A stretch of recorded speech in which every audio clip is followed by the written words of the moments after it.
Сәлем достар, менің атым Махаббат Есен, мен журналистпін. Қазақстандағы Біріккен ұлттар ұйымы дайындаған "Сен менің батырымсың" атты жаңа ертегін назарыңызға ұсынамыз. Сара үшін бәрінен асқан батыр өз анасы.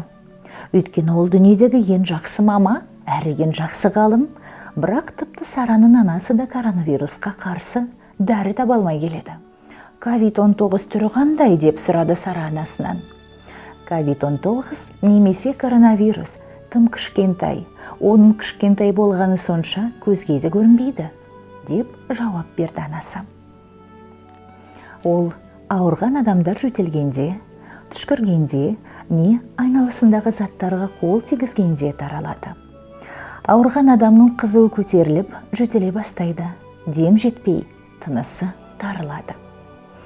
Сонда біз оны көрмесек, онымен күресе де алмаймыз ба деп сұрады Сара.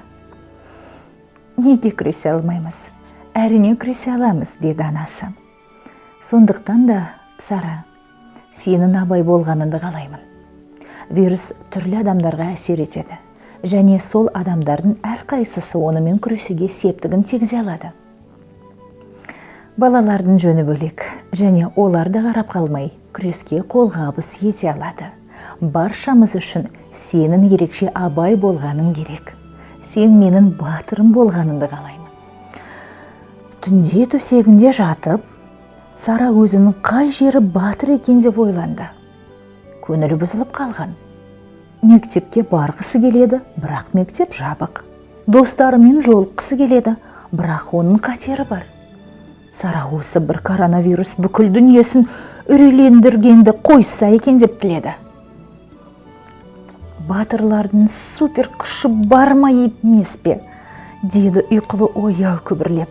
Ал менің қандай күшім бар? Кенет түн тыныштығын бұзып, біреудің майда дауысы мұның атын атады. Бұл кім? Деп сыбырлады Сара.